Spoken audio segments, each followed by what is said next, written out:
my name is Betty, and this is your weekend survival guide for November 4th, November 5th, and November 6th. I'm also going to, at the end of this segment, talk to you briefly about the energy surrounding the election that will be happening next week, November 2016. So I'm going to start out by giving you some information about this weekend. The moon is going to start her journey on Friday in the sign of Capricorn. Capricorn is a wonderful business sign. Capricorn is really no drama. They see things as they are, and they're not afraid to do hard work. So that being said, the moon is going to square Jupiter in Libra. Jupiter is expansion. Jupiter is spirituality. It's high ideals. Jupiter rules the sign of Sagittarius, which is the higher truth seeker. Jupiter is going to be in Libra for about a year.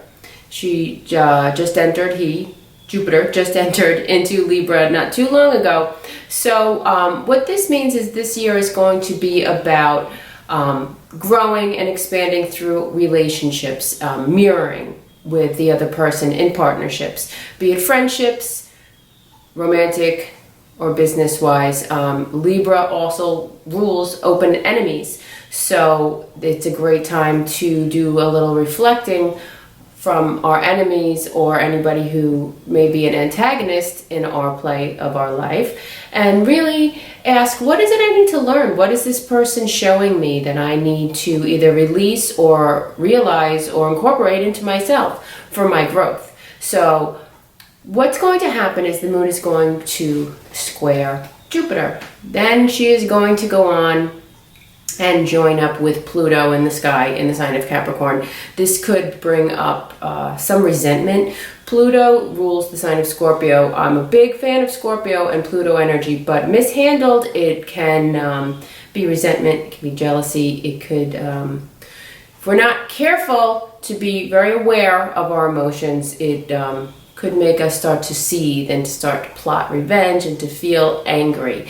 And we want to watch this because this is like a process that will happen internally. The moon is also going to go on and join up with Mars in the sign of Capricorn, which is action. So if we do not consciously try to assimilate the information that we gather while the moon is in Capricorn conjunct Pluto, after it also squares Jupiter in Libra, we want to watch our tempers. We want to watch our actions. What this means is that we don't want to project onto the people in our life our insecurities, our angers, our resentments, anything that's a problem. We don't want to take it out on other people, especially people close to us. So we just want to be aware of this.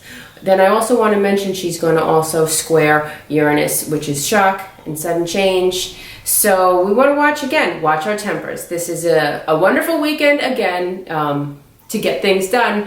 I wish I had some more fun, exciting news, but right now this is a wonderful, wonderful time to do some work projects. Again, incorporate our family life, our friends, our activities, our social activities in with our productive life and what we're looking to accomplish. And so that's what's going to be going on this weekend. The moon is then on Sunday going to leave the sign of Capricorn and go into Aquarius. This is more of a fun sign. It's more of a social sign.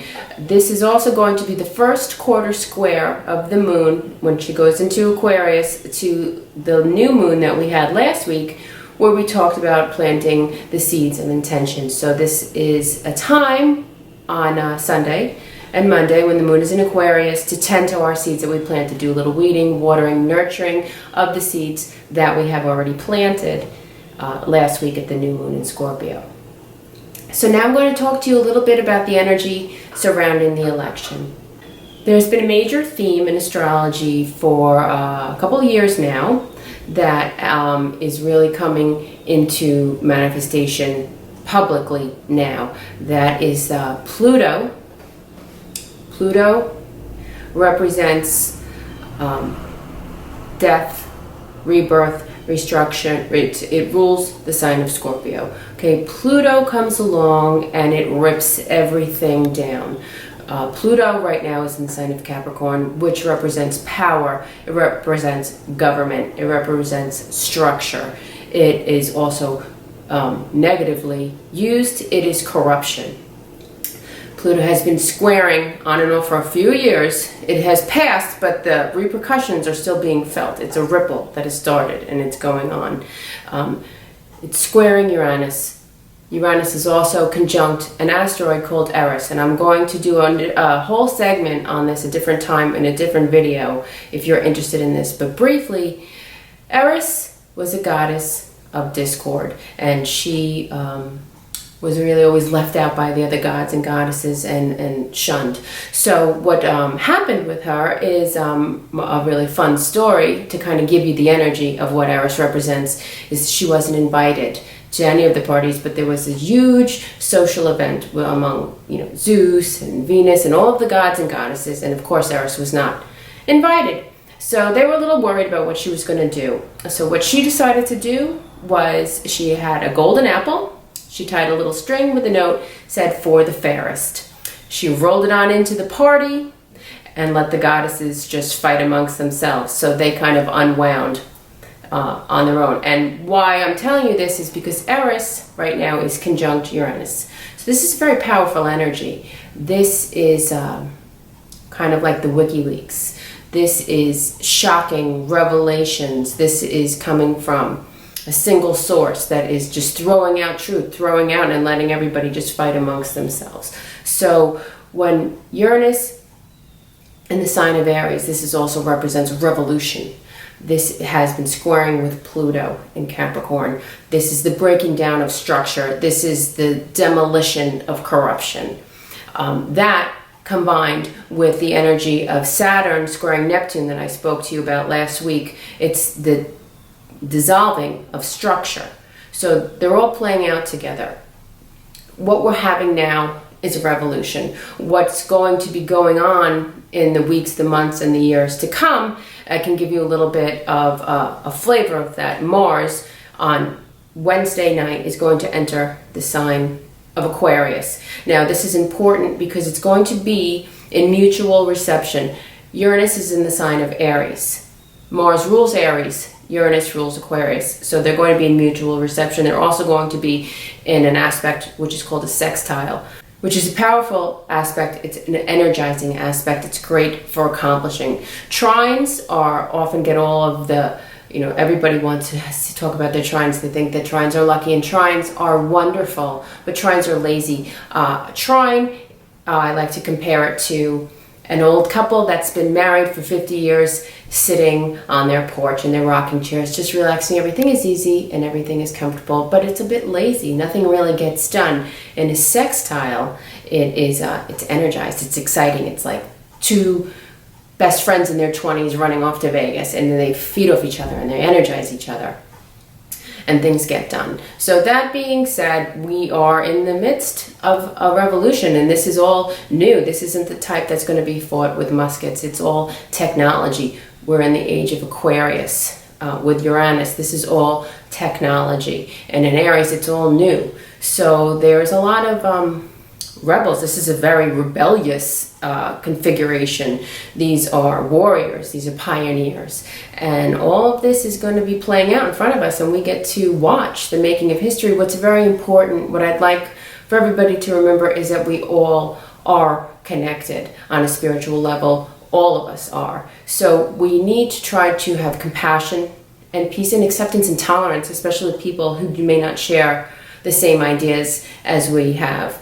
And it's really tolerance and acceptance and working together. It's going to be a long process. It's going to be, this is a revolution. This is what we're having. It's a revolutionary war, but it's being fought on a different battleground. And things are going to change. And it is going to be, it seems scary and troubling. Pluto, when Pluto is involved, Pluto doesn't really care. It's not a kind planet. It doesn't have really any empathy. It comes along and it takes your beliefs and it rips them away, and it says you don't believe this and this is why. And it's very uncomfortable when you're having a Pluto transit in your chart. Pluto, the first in restructuring and building anew, the first phase is always demolition. So the demolition process can sometimes leave people in shock and it can be depressing, or they just get overwhelmed and they don't act. But it's just the first phase. So after the demolition is when it's time to rebuild, and that's what we're going to be seeing. So however this may or may not play out, I can tell you that it's going to be major change. There is going to be a lot of light shined on corruption. There's going to be radical different approaches to the system and structure and the way that things have been. So it's going to be a very exciting time, and we want to always make sure to remain aware and conscious of our actions and be kind and tolerant of the other. And this is a big theme we're going to be facing this year with Jupiter in Libra. So like I said, my name is Betty. That was your Weekend Survival Guide, the election edition. And I would love if you would please like and subscribe to my channel. Then you could get notified for all of the videos that I put out. And I wish you well. Until next week. Goodbye.